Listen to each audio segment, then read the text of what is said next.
In the 1890s, the colonial government starts a marriage arranging project with a particular criminalized population, the Sansi population. And actually, a lot of nomadic people or mobile people or people who are perceived to be nomadic in some way end up being classified as Sansi, and they don't necessarily identify with that term. What happens is that district magistrates and also the superintendents of the criminal tribe settlements, they essentially become marriage brokers who communicate with the families of girls and women who are unmarried and with either the families of grooms or grooms themselves to find appropriate marriage partners. And I think this really points again to this sort of very contingent and contextual ways in which gender and intimacy in intersection, particularly with caste, shaped colonial carceral regimes.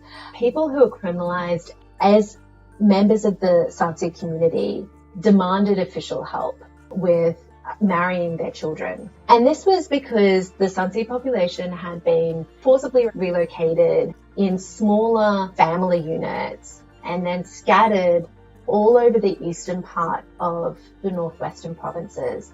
And so this meant that they couldn't leave their village, right, because they were under the pass system, but they were disconnected from their wider kinship networks. And so this meant, obviously, that previously arranged marriages couldn't go ahead, but also people couldn't arrange marriages for their children, right? Another factor is that the colonial state's really trying to sort of redraw the relationship between families and social groups in space. And so this meant it really becomes involved in the management of intimate aspects of people's lives.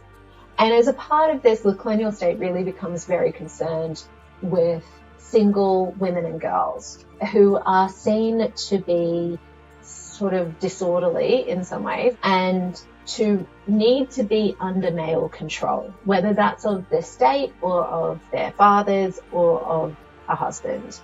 And the Sansi women were among the most hypersexualized of the criminal tribeswomen. They were in the writings of both British and Indian colonial officials described as being prostitutes, and so their sexuality particularly becomes a sort of target.